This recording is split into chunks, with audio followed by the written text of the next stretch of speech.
दीन का गद्दार, कौम का गद्दार और ऊपर से हरामीपन बिन सलमान। मोहम्मद बिन सलमान पूरा हरामीपने पर उतरा हुआ है और पूरी उम्मत मुस्लिमा को यह दिख रहा है। इसके बावजूद भारत में आप खास करके बहुत सारे मौलवियों को देख रहे होंगे जिनकी मस्जिदों में पैसा आता है सऊदी अरब से। चैलेंज करता हूं, अकाउंट चेक करवा लीजिए। चैलेंज करता हूं, अपनी मस्जिद का अकाउंट चेक करवा लो, जिस मस्जिद का मौलवी ज़्यादा उछल रहा हो और बिन सलमान का सपोर्ट कर रहा हो। अंधा पैसा सऊदी अरब से लेते हैं यही वजह है कि मोहम्मद बिन सलमान की ये बुराई सुन नहीं सकते, क्योंकि सब कुछ वहीं से चल रहा है इनका। जिस दिन दिमाग घूमेगा लिस्ट बनाई जाएगी, इंडियन गवर्नमेंट को सौंपी जाएगी और ऐसे इमाम जो इस वक्त भारत में शिया सुन्नी करने की कोशिश कर रहे हैं ये बहुत अंदर जाएंगे। सबके कईयों के बयान तो आ रहे हैं मेरे पास। बहुत बढ़िया काम कर रहे हो मुसलमानों, इसी तरह से रिकॉर्डिंग करो इनकी, जो जहर उगल रहे हैं ईरान के खिलाफ और खास करके शिया मुसलमानों को टारगेट कर रहे हैं। इनकी आइडियोलॉजी पाकिस्तान से है, आज सब खोल दूंगा, बहुत बड़ी बात बोल रहा हूं। इनकी आइडियोलॉजी पाकिस्तान से है। पाकिस्तान के जो आप देख रहे हैं तहरीक तालिबान पाकिस्तान, अल-कायदा, ये जो एक एक समुदाय को निशाना बनाते हैं शिया समुदाय को, ठीक वैसे ही भारत के अंदर कई मौलवी हैं लंबी दाढ़ी वाले जिनके पीछे लाखों लोग नमाज पढ़ते हैं।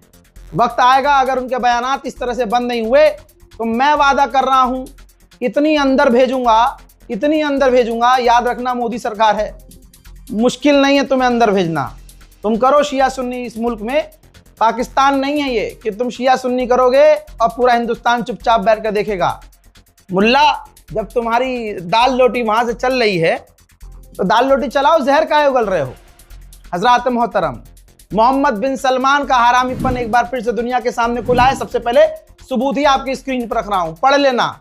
मोहम्मद बिन सलमान ने एक बार फिर से डोनाल्ड ट्रंप, जिसकी खुद हवा निकली हुई है, उसको प्रेशराइज किया है और कहा है कि ये गोल्डन अवसर है, ईरान इस वक्त जख्मी है, ईरान पर हमला जारी रखो, ईरान पर बड़े हमले करते रहो। अपडेट ये भी है कि नेतन्याहू से भाई इनडायरेक्ट ये कनेक्टेड है। नेतन्याहू को फुल सपोर्ट कर रहा है मोहम्मद बिन सलमान और सऊदी अरब को फंड करने के लिए भी तैयार है। आपने देखा है कि ज़ेलेंस्की से इसने सुबह डील भी कर ली थी। ज़ेलेंस्की यानी यूक्रेन के राष्ट्रपति, यानी यूक्रेन से सऊदी अरब ने डिफेंस डील की है और बार बार मोहम्मद बिन सलमान डोनाल्ड ट्रंप को फोन करके कह रहा है कि हमला करो, बड़े हमले करो, ईरान को पूरी तरह से तोड़ डालो, रिजीम को बदल डालो। जबकि दुनिया की तमाम CIA, मूसाद, सारी एजेंसियां, MI6 फेल हो गई हैं और हाथ खड़े कर दिए हैं कि हम ईरान की जो रिजीम है चेंज नहीं कर सकते। और अमेरिका, इजराइल इस बात पर एग्री हैं कि भैया अब रिजीम हम नहीं छेड़ सकते। लेकिन आप ये देखिए कि मोहम्मद बिन हरामी मान नहीं रहा है, वो जिद पर है कि ईरान पर हमला जारी रखो। यही वजह है कि बहरैन में, ये तमाम अरब एक जैसे हैं, बहरैन में एक मुस्लिम नौजवान को सिर्फ इसलिए पीट पीट के जेल में मार दिया गया। देख लीजिए, उसका आखिरी जनाजा देख लीजिए, शिया समुदाय से था, इसलिए सारा गुस्सा बहरैन की पुलिस ने इस पर निकाला। ये अपनी गवर्नमेंट के खिलाफ आवाज उठा रहा था और कह रहा था कि तुम ईरान का साथ क्यों नहीं दे रहे हो, ईरान का साथ देना चाहिए, वो दीन की लड़ाई लड़ रहा है, इंसानियत की लड़ाई लड़ रहा है। तुम ईरान के खिलाफ जाकर अमेरिका, इजराइल का साथ क्यों दे रहे हो। भाई अरब पिट पिट के इतना भरा हुआ था, एक तो बेचारा ये शिया निकला और ऊपर से गवर्नमेंट के खिलाफ बोल रहा था। अगर इसे जान से नहीं मारते तो एग्जाम्पल सेट नहीं होता। अब ये आवाज उठी थी, अरबों ने हुक्म दिया कि भाई ऐसा कैसे, तानाशाही तो अरब में है भाई, डेमोक्रेसी वहां नहीं है। ईरान में तो डेमोक्रेसी है, यहां तो चुनाव ही नहीं है। एक नौजवान शख्स को पीट पीट कर कत्ल कर दिया। अब बहरैन के लाइव अपडेट में आपको बता दूं कि बहरैन में जनता सड़कों पर है, इंटरनेट बंद किया जा रहा है, वीडियो अगर कोई बना रहा है तो वीडियो उसके ब्लॉक किए जा रहे हैं, उसको गिरफ्तार किया जा रहा है। बहरैन में इस नौजवान के कत्ल के बाद बहरैन का शिया हो या सुन्नी हो, सब एक साथ गवर्नमेंट के खिलाफ सड़कों पर आ चुके। ईरान को वार्न किया गया है अमेरिका के द्वारा।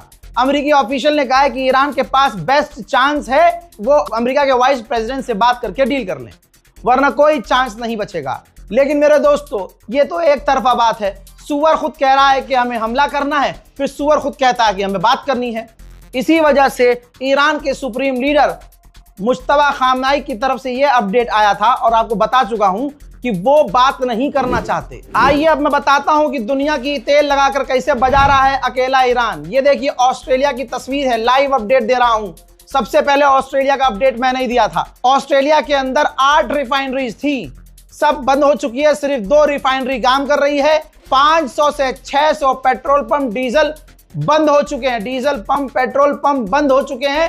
पूरा ऑस्ट्रेलिया इस वक्त परेशान है। उधर ईरान की बड़ी कामयाबी, और ईरान को डे 1 से मैं ये एक मैसेज देना चाह रहा हूं कि इसी पर आपको काम करना है, इंटरनल सिक्योरिटी पर ज्यादा काम करना है। ईरान को बड़ी कामयाबी की है वीडियो जारी, मूसाद के एक एजेंट को गिरफ्तार कर लिया है। जी हां, उसका कबूलनामा का वीडियो, उसके फोन में जो डेटा चैट, उसके टेलीग्राम, उसका व्हाट्सएप, इंस्टाग्राम सब कुछ चेक किया गया है। काफी संदिग्ध जानकारियां मिली हैं।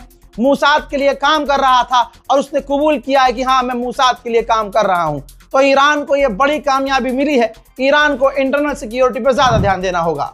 उधर ईरान ने खुद तस्वीर जारी की है कि हमने अमेरिका की एक मिसाइल को इंटरसेप्ट किया है। ईरान में जो लोगों को उम्मीद देकर भड़का रहा था, जिसे दूध में मक्खी की तरह निकाल कर फेंक दिया है अमेरिका ने, पहलवी, रजा पहलवी, देखिए ईरान में क्या है उसकी हालत। गधे के ऊपर, गधे को कपड़ा पहनाकर, गधे के ऊपर उसकी तस्वीर लगाकर, यानी गधा माना जा रहा है पहलवी को, क्योंकि जाहिर सी बात है पहलवी का इस्तेमाल किया अमेरिका ने, खूब लोगों को भड़कवाया, फारसी में बयान दे रहा था कि सड़क पे आओ, प्रदर्शन करो, ये करो, और उसको लॉलीपॉप दिया हुआ था अमेरिका ने कि हम तुम्हें ईरान का राष्ट्रपति बनाएंगे। अब उसके बाद जब खामनाई को शहीद कर दिया, ये ऑपरेशन में फेल हो गए, सरकार नहीं गिरी, और ऊपर से फिर डोनाल्ड ट्रंप ने कह दिया कि मैं ईरान के अंदर ही किसी ऐसे व्यक्ति तलाश में हूं जो वहां का सुप्रीम लीडर बन सके। पहलवी के मुंह पर तमाचा लगा, दूध में से मक्खी की तरह निकाल के फेंक दिया, पूरी दुनिया में गधा साबित रजा पहलवी हुआ। मैंने 2 दिन पहले बता दिया था कि अब ईरान पर हमले तेज हो जाएंगे। करमनशाह के इलाके पर अमेरिका और इजराइल ने जमकर हमला किया, जिसमें 13 आम लोगों की मौत हुई और 20 घायल हुए। जो जर्मनी का चांसलर डोनाल्ड ट्रंप का अब तक पेशाब पीता था, पलटी मार ली है। जर्मनी के चांसलर ने 6ठी मर्तबा सामने आकर कहा है और ऑन मीडिया ऑन रिकॉर्ड कहा है कि ये जंग हमारी नहीं है, जो जंग डोनाल्ड ट्रंप ने शुरू की है ये तमाम कानूनों से अलग है और किसी भी कानून का फॉलो नहीं किया गया है। और जर्मनी के चांसलर ने कहा कि हमला करने से पहले डोनाल्ड ट्रंप ने, अमेरिका ने हमसे कोई डिस्कशन नहीं किया था, हमें कोई प्लान शेयर नहीं किया था, तो ये हमारी जंग कैसे हो सकती है। जर्मनी के चांसलर ने अमेरिका को मुंह पर थूक दिया। उधर हुतीज ने बड़ा ऐलान किया है, हुतीज के लीडर खुद आए हैं। हुतीज के लीडर ने सामने वीडियो आकर जारी किया और कहा है कि अगर कोई तीसरा देश, ईरान, अमेरिका और इजराइल के अलावा तीसरा देश इस जंग में कूदता है तो याद रखना लाल सागर को लाल कर देंगे, लाल सागर को बंद कर देंगे, और हमारी फिंगर ट्रिगर पर है और हम पूरी ताकत से ईरान के समर्थन में जंग में कूद जाएंगे। आप लोगों को याद होगा आपके भाई ने 8 घंटे पहले अपडेट दिया था, सैटेलाइट तस्वीर दिखाई थी कि सऊदी अरब का प्रिंस सुल्तान एयरबेस डैमेज हुआ है और वहां पर अमेरिका के टैंकर तक तबाह हुए हैं। अमेरिका नहीं मान रहा था। मेरे दोस्तों, डोनाल्ड ट्रंप को बता दिया किसी ने, भाई साहब तुम्हारी पोल रजा गराफी ने खोल दी है, अब तो सच बोलना पड़ेगा। मजाक कर रहा हूं यार। मेरे दोस्तों, ये रही रिपोर्ट आपके सामने, देख लीजिए। अब अमेरिका ने कबूल कर लिया है कि प्रिंस सुल्तान एयरबेस पे सऊदी अरब में हमारे टैंकर ईरान के हमलों में डैमेज हुए हैं, और यह भी मान लिया है कि हमारे कई सारे सैनिक घायल हुए हैं। हजरात, 28 दिन हो चुका है आपको लगातार अपडेट देते देते। फिर से बता रहा हूं, जितने करीब से इस जंग को हम मॉनिटर कर रहे हैं कोई नहीं कर रहा है। मैं बता रहा हूं, हर दिन ये सफेद सुअर उठता है, झूठ बोलता है, कैमरे के आगे आता है, झूठ बोलता है, माइक मुंह में लेता है, झूठ बोलता है, और झूठ बोलने के बाद 8 घंटा भी नहीं होता अपने बयान से पलट जाता है। अब इस गुलाबी सुअर ने कहा है कि आज हम मिडिल ईस्ट को आजाद करने वाले हैं। बताइए, अभी इजराइल को पेला है, हैप्पी दिवाली बोली है इजराइल को। ऐसी ऐसी मिसाइलें गिरी हैं इजराइल में कि इजराइल चारों तरफ छितरा गया है। अमेरिका मिडिल ईस्ट से खत्म हो चुका है और ये गुलाबी सुअर अलग ही नशे में है। पता नहीं कौन सा भांग पीता है, गांजा पीता है, अफीम पीता है, वोडका पीता है, क्या पीता है। हालांकि ये 4-4 साल की बच्ची का खून भी पीता है एप्स्टीन आइलैंड पे जाकर। लेकिन दोस्तों, अलग लेवल की बात है। कह रहा है कि ईरान के आतंकवाद से मिडिल ईस्ट आजाद होने वाला है, हम जंग के काफी करीब है। अबे सुअर की कंट्रोल, उदय कंट्रोल। अबे गुलाबी चमड़ी, गुलाबी सुअर, नाली के कीड़े, सड़ी हुई टट्टी, कुत्ते की कंट्रोल।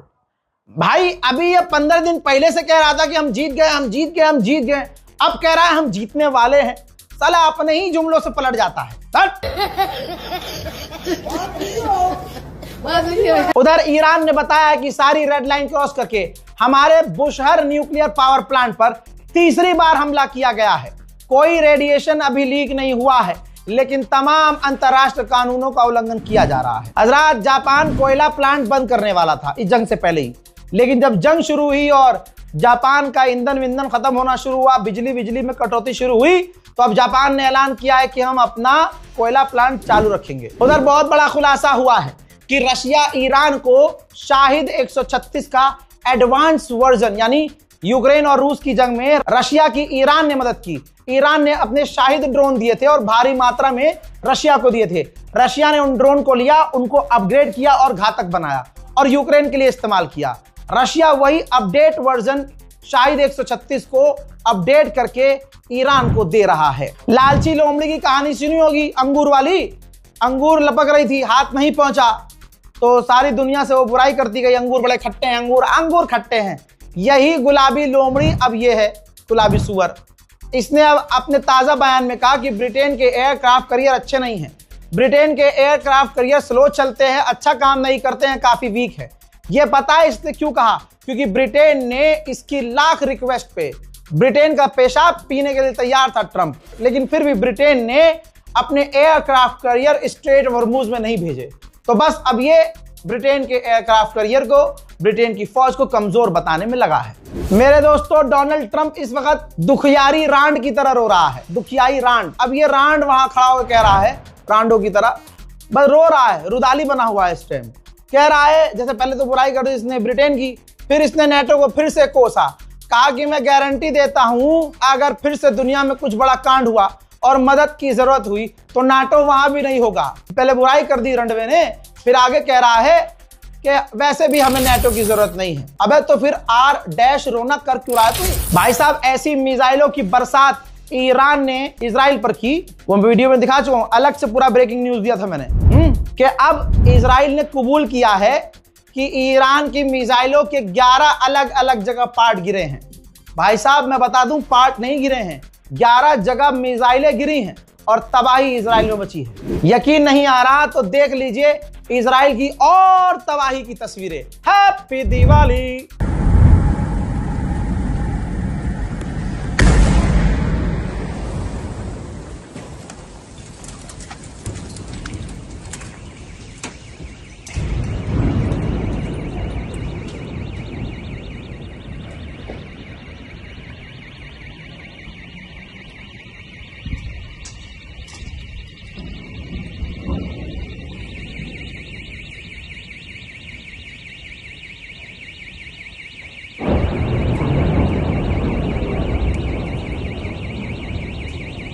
סיבוב רגע גם בחצרות ליד, לוודא שאין פה איזה בלון גז שעוד שנייה מתלקח. יצחק שפגע בפר גאולה, אין נפגעים. עידן, בפיקוד העורף. עזוב אותי מהרסיסים, תסתכל רגע מסביב, לראות גם מהצד השני שאין איזה בלון גז קיבל רסיס. חבלן זיקה? כן, חבלן זיקה. חבלן זיקה.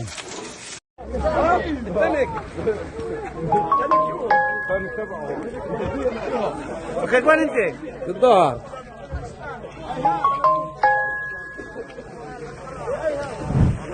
उधर मेरे दोस्तों, ईरान के ऊपर भी, तेहरान पर भी 3 दिन से बड़े हमले हो रहे हैं। नई बात नहीं बता रहा हूं, क्योंकि नेतन्याहू को डर है कि अचानक से ट्रंप हग न दे और सीज फायर तुरंत न कर दे। इसलिए IDF को आदेश दिया इसने कि जितने बड़े हमले कर सकते हो करो। हज़रात मोहतरम, शेयर कीजिए इस रिपोर्ट को, चैनल को सब्सक्राइब कीजिए, दुआओं में याद रखिए। लगभग 1 महीना 28 दिन तो हो ही गए भैया, कम से कम सब्सक्राइब तो करिए। जय हिंद।